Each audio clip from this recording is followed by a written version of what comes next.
places, worn out faces, bright and early for their daily races, going nowhere, going nowhere.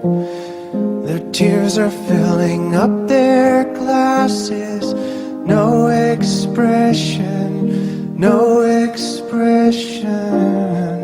Hide my head, I wanna drown my sorrow. No tomorrow, no tomorrow. And I find it kinda funny, I find it kinda sad. The dreams in which I'm dying are the best I've ever had. I find it hard to tell you, I find it hard to take. When people run in circles, it's a very, very mad world. Mad world. Children waiting for the day they feel good. Happy birthday, happy birthday. And to feel the way that every child should sit and listen, sit and listen. Went to school and I was very nervous. No one knew me, no one knew me. Hello teacher, tell me what's my lesson. Look right through me, look right through me. And I find it kinda funny, I find it kinda sad. The dreams in which I'm dying are the best I've ever had. I find it hard to tell you, I find it hard to take. When people run in circles, it's a very, very mad world. Mad world. Enlarging your world. Mad world.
Todos estão cegos, é que nós conseguimos enxergar aquilo que nós de fato somos. Porque nós vivemos numa sociedade cega. Essa é a crítica que ele faz. Na contracapa do livro, acho que ainda está um pouquinho alto, Tiago, está dando uma microfoniazinha, acho que pode tirar o retorno, de repente, do microfone, deixar só aqui na frente, ok? Obrigado. Ele diz assim, impossível ler o livro e não ver o retrato dos nossos dias. Gente que se esbarra, mas não se toca. Vê, mas não repara. Pessoas que caminham num breu, em plena luz do dia, preocupadas apenas com as suas vaidades e enfeitiçadas pela cantilena, cada um por si e Deus por todos. É de fato um livro muito interessante. Alguns anos depois, o Fernando Meirelles fez um filme, que é esse filme, não sei quantos aqui assistiram, é um filme bem assim, bem dark, assim, bem pesado, porque ele retrata de uma forma bem cruel a maldade do ser humano. Eu queria mostrar para vocês aqui o trailer do filme, que dá uma ideia do conteúdo, da mensagem talvez central do livro. Vamos dar uma olhadinha aqui rapidinho.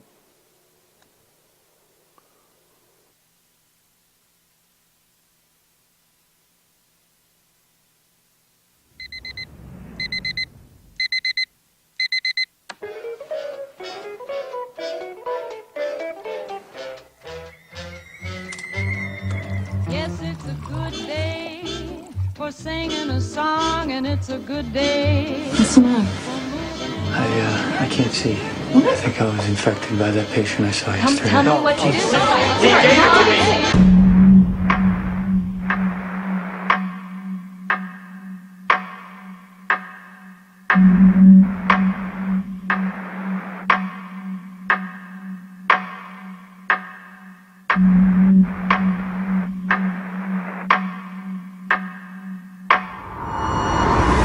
Over 90% of the population has been infected with an epidemic of blindness.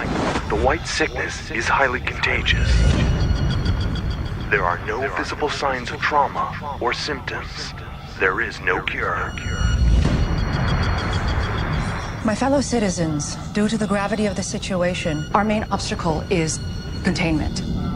May God help us all.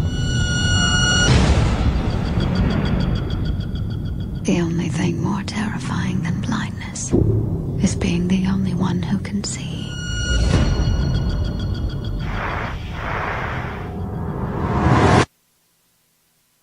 Um trailer. A ideia,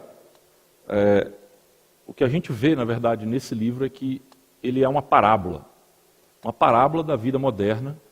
Ensaio sobre a cegueira revela, denuncia a cegueira coletiva que a gente vive hoje nos nossos dias. A gente não é capaz de ver o próximo, não é capaz de ver as coisas que realmente têm valor no mundo que a gente vive. E aí então eu fiquei pensando sobre isso e resolvi hoje falar um pouquinho sobre, pegando uma carona na ideia do Saramago, falar um pouquinho sobre um ensaio sobre a cura de uma cegueira. Não necessariamente sobre a cegueira, mas sobre a cura de uma cegueira. Porque existe uma relação muito assim próxima entre a ideia desse livro e aquilo que a gente lê em João capítulo 9. A gente tem em João capítulo 9 a narrativa de Jesus curando um cego de nascença. E essa narrativa é uma narrativa assim, muito rica em detalhes que João traz para a gente para mostrar exatamente aquilo que acontece no filme, no livro. Jesus cura um cego, mas na verdade, a grande lição, a moral da história, como a gente vai ver no final, é que todos ali estão cegos, e não apenas um deles. Essa é a moral da história, já estou contando o final logo. Não tem problema.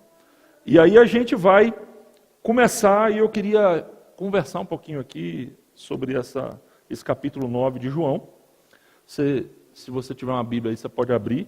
A gente vai praticamente trabalhar todo o capítulo 9, mas eu vou ler esse capítulo por partes, para a gente poder ir lendo e tirando as lições aqui. O texto começa logo no versículo 1 de João 9, dizendo assim: enquanto caminhava, Jesus viu um homem cego de nascença. E aqui começa a riqueza literária de João, escrevendo essa história. Porque o texto todo tem a ver com ver, com enxergar.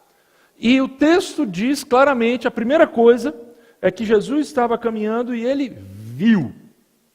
O que a gente vai perceber nessa passagem é que, de fato, a única pessoa que enxerga, a única pessoa capaz de ver alguma coisa nessa história toda é Jesus.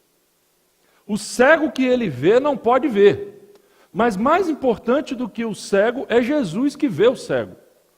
Muitas vezes a gente é cego, mas a gente sabe que o nosso Deus e que Jesus nos vê. Ele está vendo. E mais importante do que a nossa visão é a visão dele. Mais importante do que a gente vê-lo é a certeza de que ele nos vê. E a gente vai estar vendo aqui, examinando as implicações desse olhar de Jesus para esse cego. O que acontece? Jesus está vendo. Ele não fecha os olhos para a realidade da cegueira. Ele vê a cegueira.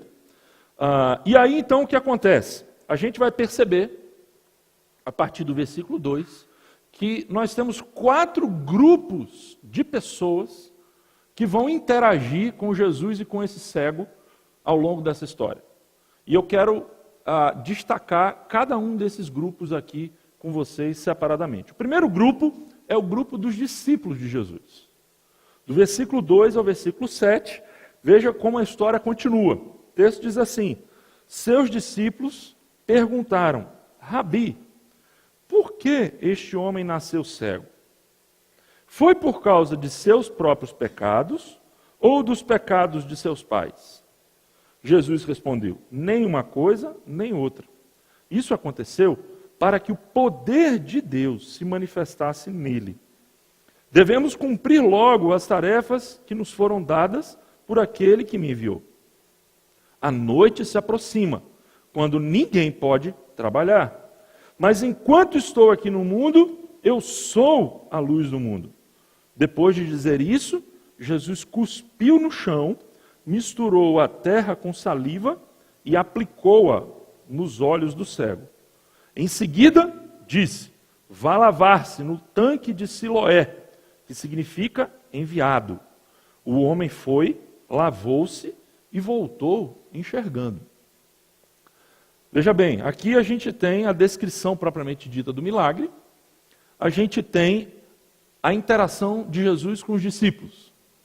Então, a gente vai perceber aqui claramente que os discípulos de Jesus estão cegos. O primeiro grupo que a gente vê cego aqui é o grupo dos discípulos. Aquele homem está cego fisicamente, ele não pode ver. Os discípulos podem ver, mas ao mesmo tempo eles não veem.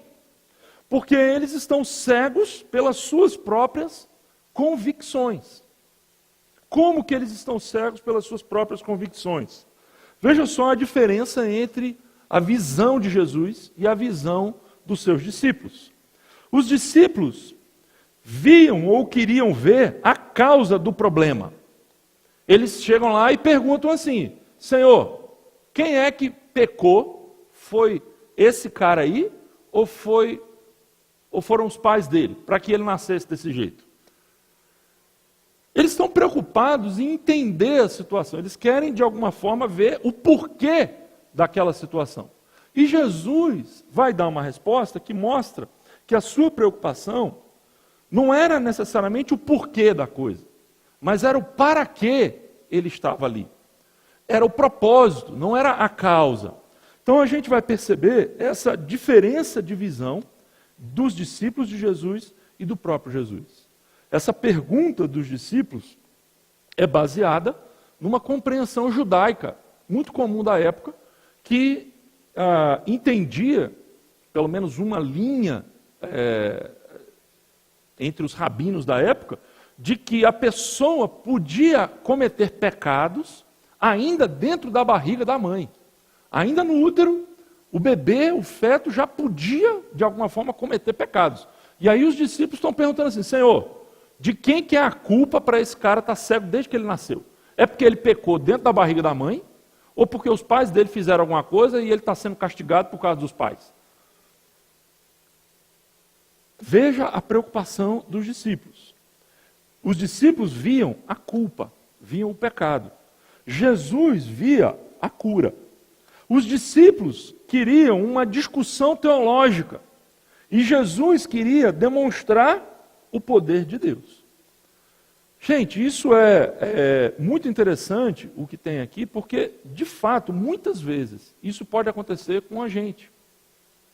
Muitas vezes a gente vê o sofrimento, a realidade da dor, e a gente quer uma explicação.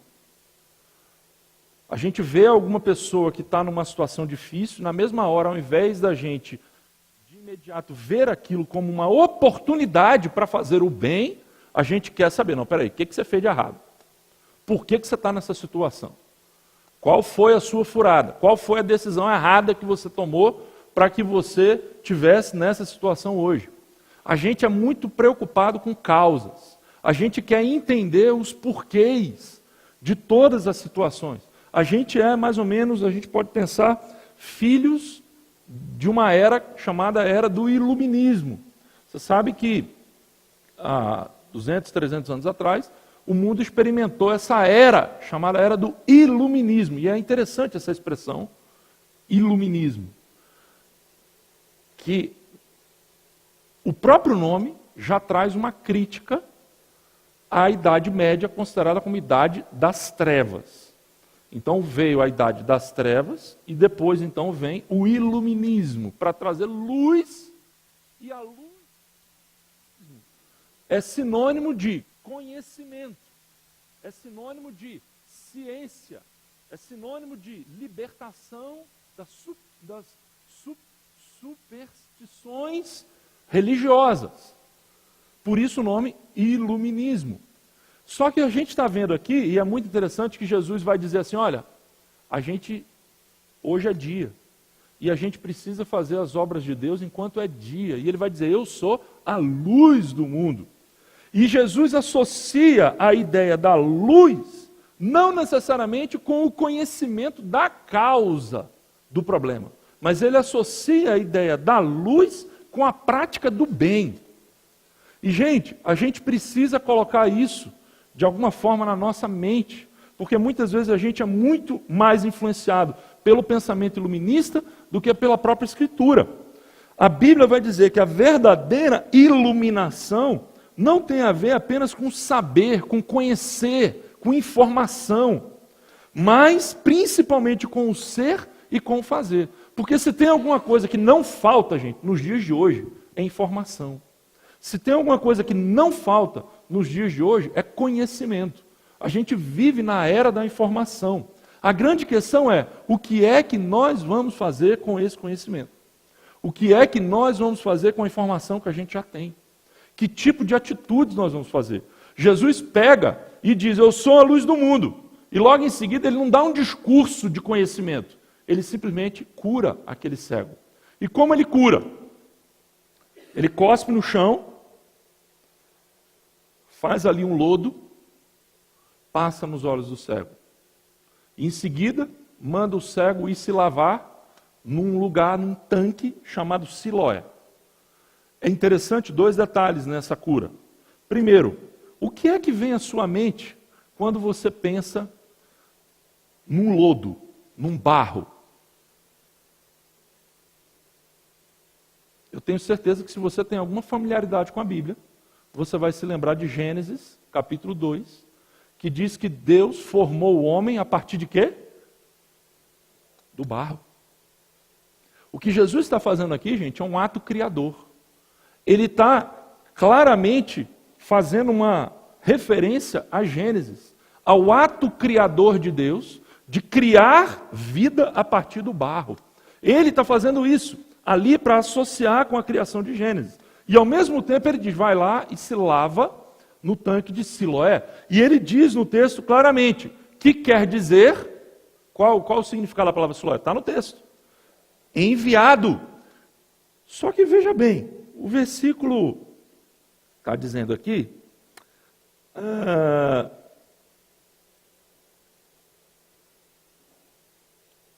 versículo de número...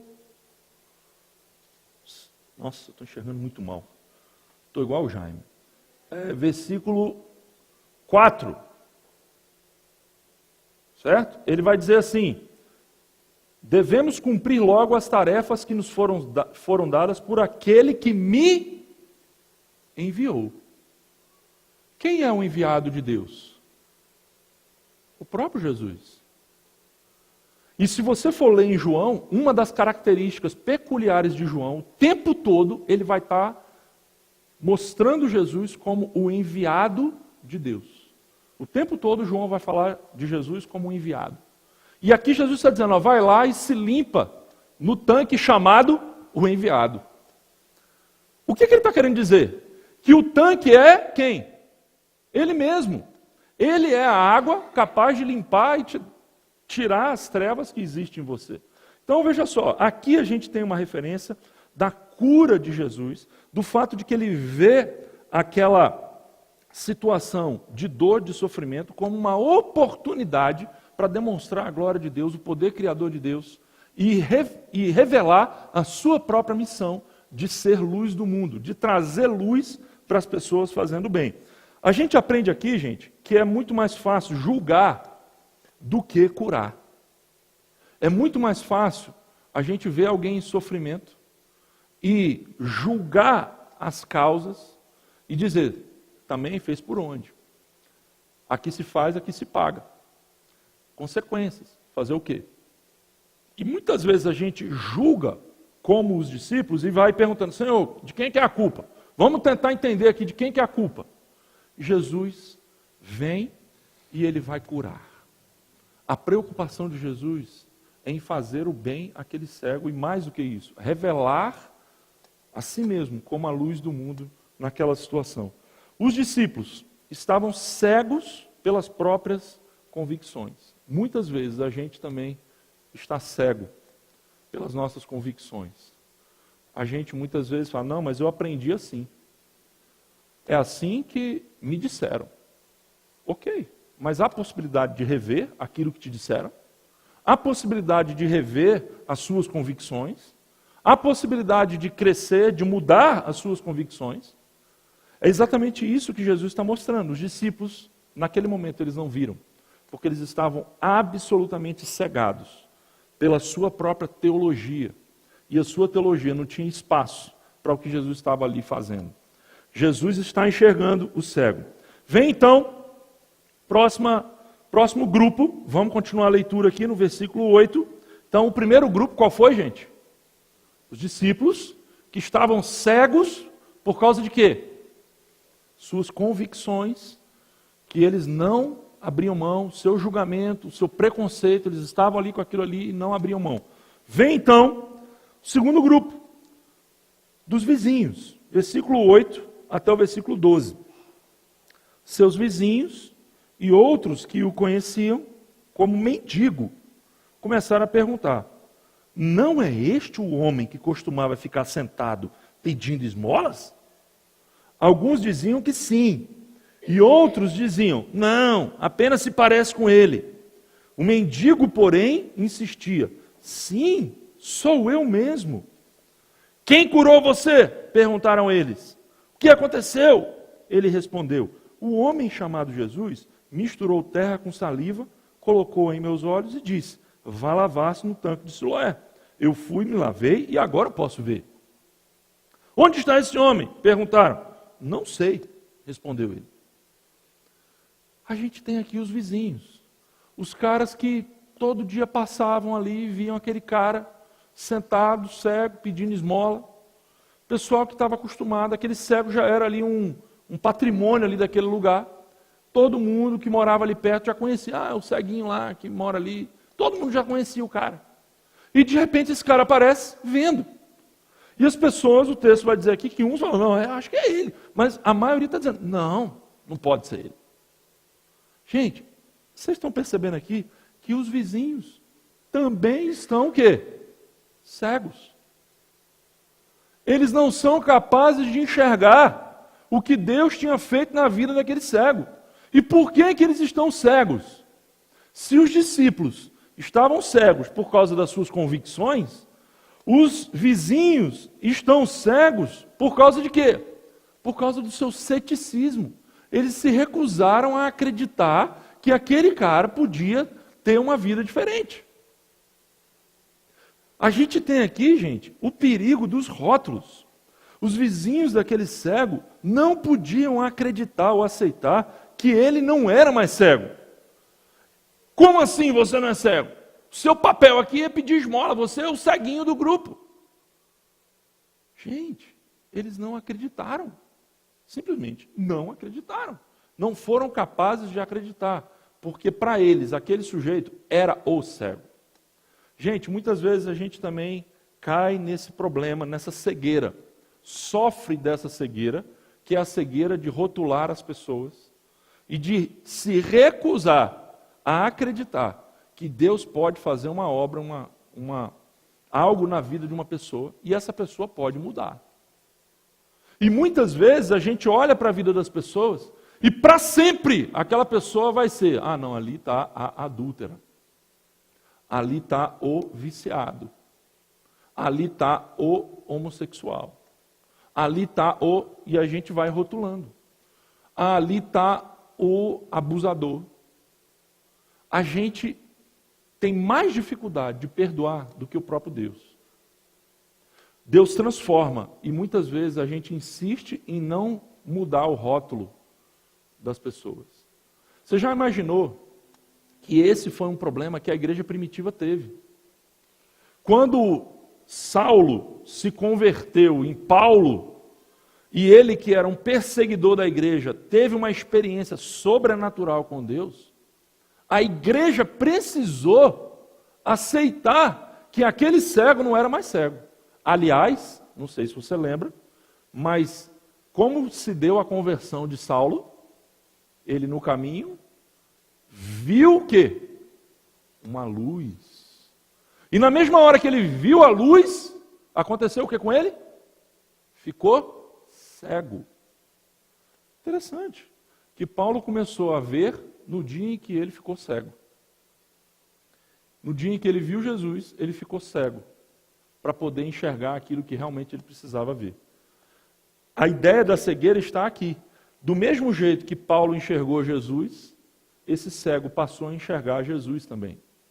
Gente, vamos caminhar. Os vizinhos estão cegos pelo ceticismo. Muitas vezes a gente também fica cego pelo ceticismo, a gente não tem fé, a gente não acredita que Deus é capaz de mudar as pessoas. Vamos continuar. O texto continua no versículo 13, e agora a gente tem o grupo dos fariseus. Vamos ver o que o texto diz sobre esse grupo. Quero ler do versículo 13 a 18, depois pular do 24 para o 34. Depois a gente volta para o 19 a 23, tá bom? Então levaram aos fariseus o homem que havia sido cego. Pois foi no sábado que Jesus misturou terra com a saliva e o curou. Os fariseus encheram o homem de perguntas sobre o que havia acontecido. E ele respondeu, ele colocou terra com saliva em meus olhos, e depois que eu me lavei, passei a enxergar. Quase que ele estava ligando, se tivesse celular, e gravava a mensagem, e ficava dizendo, porque toda hora ele vai ter que dar a mesma resposta. Eu já falei. Alguns dos fariseus disseram, esse homem não é de Deus, pois trabalha no sábado. Outros disseram, mas como um pecador poderia fazer sinais como esse? E havia entre eles uma divergência de opiniões. Os fariseus voltaram a perguntar ao homem que havia sido cego, o que você diz desse homem que o curou? Ele deve ser profeta, respondeu o homem. Os líderes judeus se recusavam a crer que ele havia sido cego e estava curado. Então, versículo 24 agora, então pela segunda vez chamaram o homem que havia sido cego e lhe disseram, Deus é quem deve receber glória por aquilo que aconteceu, pois sabemos que esse Jesus é pecador. Não sei se ele é pecador, respondeu o homem, mas uma coisa eu sei, eu era cego e agora eu vejo. Mas o que ele fez? Perguntaram, como ele o curou? Gravação. Eu já lhes disse, exclamou o homem, vocês não ouviram? Por que querem ouvir outra vez? Por acaso também querem se tornar discípulos dele? Então eles o insultaram e disseram, você é discípulo dele, mas nós somos discípulos de Moisés. Sabemos que Deus falou a Moisés, mas nem sabemos de onde vem esse homem. Que coisa mais estranha, respondeu o homem. Ele curou meus olhos e vocês não sabem de onde ele vem. Sabemos que Deus não atende pecadores, mas está pronto a ouvir aqueles que o adoram e fazem a sua vontade. desde o princípio do mundo, ninguém foi capaz de abrir os olhos de um cego de nascença. Se esse homem não fosse de Deus, não teria conseguido fazê-lo. Você nasceu inteiramente pecador, disseram eles, e quer ensinar a nós? Então o expulsaram da sinagoga. Gente, talvez aqui esteja o grupo mais cego de todos. A gente tem os discípulos que estavam cegos pelas próprias convicções, os preconceitos dele. A gente tem os vizinhos que não conseguiram acreditar no que Deus tinha feito, estavam cegos porque eram céticos. Só que a gente tem esses fariseus, que eram os super religiosos da época, e eles estão cegos. E qual é a razão da cegueira deles? Eles estão cegos, gente, pela sua tradição religiosa.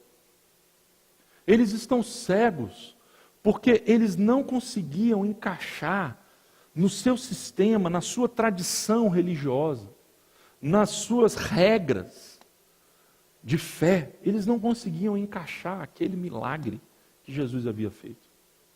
E eles estavam extremamente preocupados com o fato de que o milagre tinha sido no sábado.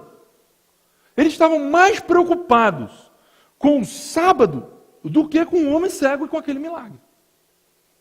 Só que, veja bem, a gente pode de imediato falar, poxa, mas que loucura, né? Ok, mas para pensar que o sábado era algo absolutamente sagrado para aquela religião e para aquela cultura. Pode ser que você, que não tem essa noção, essa devoção religiosa em relação a dias ou determinadas comidas, você talvez não ache isso uma coisa sem importância. Mas para aqueles homens, aquilo era algo extremamente importante. O que eles não foram capazes de entender foi o verdadeiro propósito do sábado. Porque o sábado, gente, a guarda do sábado, está na Bíblia. Faz parte dos 10 mandamentos. Alguém sabe qual é o mandamento de guardar o sábado? Dos 10? Qual é o número do mandamento? Já falei aqui, né? 4. É o 4º mandamento. E se você for lá para o Antigo Testamento, você vai ver que tem 2 listas dos 10 mandamentos. Uma em Êxodo, capítulo 20, e outra em Deuteronômio, capítulo 5. E quando lá nos 10 mandamentos diz, guarda o dia de sábado, a gente vai ter em Êxodo uma justificativa. Porque o Senhor criou o mundo e descansou no 7º dia. Então a justificativa de Êxodo é, Deus descansou no 7º dia, o seu povo tem que descansar no 7º dia. Só que quando a gente lê em Deuteronômio, a justificativa é outra. Olha só o que o texto de Deuteronômio, capítulo 5, versículo 15, vai dizer. Lembre-se de que você era escravo no Egito, e o Senhor, o seu Deus, o tirou de lá com mão forte e braço poderoso. Por isso, o Senhor, seu Deus, ordenou que você guarde o sábado. Qual é a justificativa de Deuteronômio para a guarda do sábado? A justificativa é muito clara. Durante 400 anos, o povo esteve trabalhando como escravo no Egito. E o escravo tem dia de descanso? Não. O escravo trabalha de domingo a domingo. O escravo está 24 horas à disposição do seu senhor. Se o cara chegar domingo, 3 horas da manhã e falar, eu preciso que você faça isso, ele vai ter que fazer. O escravo não tem sábado. O escravo não tem descanso. E aqui em Deuteronômio, a gente tem os 10 mandamentos que foram dados como uma espécie de constituição para um povo em formação, depois que o povo sai do Egito e é liberto do Egito. Então, uma das cláusulas pétreas aqui dessa nova constituição é a seguinte, olha só, lá na sua nova sociedade, a liberdade, vocês vão ter que guardar o dia de sábado. Por quê? O texto está claro.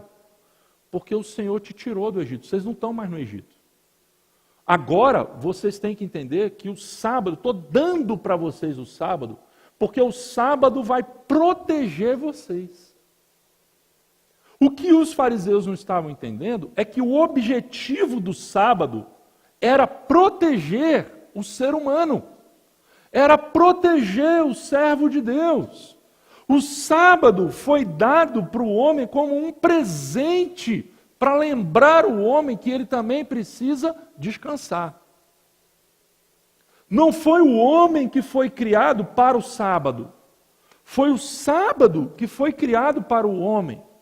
Ou seja, o sábado é um lembrete de que a gente não vive apenas para o trabalho, para fazer coisas. A gente não é máquina, a gente é pessoa. Agora, vamos voltar lá para o texto. O que está acontecendo lá? Jesus vê um homem escravizado por uma cegueira. E Jesus chega e liberta esse homem. Jesus dá a esse homem a possibilidade de enxergar algo que ele nunca tinha feito. Jesus cura esse homem. E os caras estão dizendo, não pode, porque você não cumpriu o sábado. Mas espera aí, qual é o objetivo do sábado? Se tem alguma coisa que você deveria fazer no sábado, era o quê? Curar. Se tem alguma coisa que você devia fazer no sábado, gente, é parar para ver o que Deus faz, para contemplar as obras de Deus. O que nós paramos o dia de sábado, paramos de produzir, e enquanto nós paramos, nós podemos ver aquilo que Deus está fazendo. E Deus fez algo grandioso. Em vez deles verem o que Deus estava fazendo, eles estão preocupados com a regra, porque eles não entenderam, eles haviam perdido o espírito da lei. E sabe o que é a tradição religiosa? É isso, gente. Muitas vezes a gente se agarra às nossas tradições religiosas, que no seu início foram criadas por uma causa boa, mas que com o tempo elas se degeneram e elas acabam nos escravizando ao invés de contribuir para o nosso crescimento, para a nossa libertação. É isso que muitas vezes a religião faz com as pessoas. É por isso que o Pascal colocou essa frase que é tão forte. Ele disse assim: os homens jamais fazem o mal tão completamente e com tanta alegria como quando o fazem a partir de uma convicção religiosa. Muitas vezes a religião, ao invés de promover o bem, ela acaba promovendo o mal. Muitas vezes, ao invés de libertar, ela escraviza. A denúncia de Jesus aqui é essa. Aqueles homens estavam absolutamente fechados na sua tradição religiosa. Falam, vocês fizeram o que não podia fazer. Esse homem não pode ser curado no sábado, porque é sábado. Se fosse segunda-feira, ok. Domingo, ok. Mas sábado não dá para fazer o bem. Vamos adiante, gente. Cegos pela tradição religiosa. Quantas vezes a gente acaba cego pela nossa tradição religiosa? Ah, eu sou da religião tal. Ah, eu cresci na religião tal. E muitas vezes a gente coloca esse fato como algo mais importante do que até o que a palavra de Deus tem para nos dizer. E a gente se fecha, fica cego, coloca venda nos nossos olhos e nos impede de ver aquilo que Deus realmente está fazendo na vida das pessoas e na nossa própria vida. Então, terceiro grupo, o grupo dos fariseus. A gente já teve 3 grupos aqui. O primeiro grupo foi qual? Discípulos. Estavam cegos por causa de quê? Suas convicções, seus preconceitos, seu julgamento. Segundo grupo, os vizinhos estavam cegos por causa de quê? O ceticismo deles. Eles não acreditavam. Terceiro grupo, os fariseus estavam cegos por causa da sua tradição religiosa. E aí a gente tem o último grupo aqui, do versículo 18 a 23, que é o grupo dos pais do cego, os 2 pais dele. Olha só que interessante e que triste. Os líderes judeus se recusavam a crer que ele havia sido cego e estava curado. Por isso mandaram chamar os pais dele e perguntaram: ele é seu filho? Ele nasceu cego? Se foi, como é que ele pode ver agora? Os pais responderam: sabemos que ele é nosso filho e que nasceu cego. Mas não sabemos como pode ver agora, nem quem o curou. Ele tem idade suficiente para falar por si mesmo. Pergunte para ele. Seus pais disseram isso por medo dos líderes judeus, pois estes haviam anunciado que, se alguém dissesse que Jesus era o Cristo, seria expulso da sinagoga. Por isso disseram, ele tem idade suficiente. Perguntem para ele. Gente, esses pais também estavam cegos. E qual era a cegueira deles? Eles estavam cegos, gente, pelo medo. O medo que eles tinham de perder a sua condição social. Ser expulso da sinagoga naquela sociedade significaria, muito provavelmente, ser praticamente expulso da vida social. Tudo acontecia ao redor da sinagoga. Talvez eles iriam perder a sua casa também. Talvez eles iriam ter que mudar de cidade. Iriam perder o seu trabalho. E eles não tiveram a disposição de correr o risco. Agora veja só, gente. A gente tem um filho. Você imagina o seu filho, cego de nascença, já adulto, e de repente vem um homem e cura o seu filho, e traz a luz para o seu filho. E na hora que você precisa defender o seu filho, diante de um tribunal ali na cidade, você fala assim, não, ele é maior de idade, vai lá e pergunta para ele, não tem nada a ver com isso. Já imaginou a cegueira? Aqueles pais estavam com tanto medo de perder a sua própria posição, que eles não foram capazes de defender o seu próprio filho. Eles falaram, vão lá. Talvez eles provavelmente já não tinham nenhum tipo de relação, porque provavelmente aquele menino, ele vivia ali na rua, na estrada, havia sido abandonado pelos pais, mas os seus pais sabiam quem ele era. Veja só, o medo muitas vezes faz isso com a gente. O medo nos paralisa, o medo nos cega, o medo nos impede de tomar decisões, o medo nos impede de caminhar para frente, o medo nos faz muitas vezes, inclusive, prejudicar a própria família, por medo. O medo nos cega, da mesma forma que as outras cegueiras. Aliás, uma das grandes críticas que o Saramago faz no livro dele é que uma das causas da cegueira é justamente o medo. Mas, enfim, isso aí é coisa para Saramago, não está aqui. Gente, concluindo. A gente tem 4 grupos, discípulos, os vizinhos, os fariseus, os pais. Todo mundo nessa história está o quê? Está cego. E aquele cego está enxergando. E sabe o que é interessante? É que existe uma cura não apenas física nesse cego, mas uma cura sobretudo espiritual. E aqui talvez seja a coisa mais importante. E a gente caminha para a moral da história. Porque veja só, no versículo 11, o cego vai falar de Jesus como o homem chamado Jesus. É como ele se refere a Jesus no versículo 11. Depois, no versículo 17, quando ele é questionado pelos fariseus, ele vai dizer, olha, ele deve ser profeta. Era um homem normal. Mas aí, pensando bem, eu acho que ele é profeta. E aí, no versículo 33, ele vai dizer assim, desde o princípio do mundo, ninguém foi capaz de abrir os olhos de um cego de nascença. Se esse homem não fosse de Deus, não teria conseguido fazê-lo. Um homem, um profeta. Agora ele está dizendo, eu acho que ele é realmente um homem de Deus.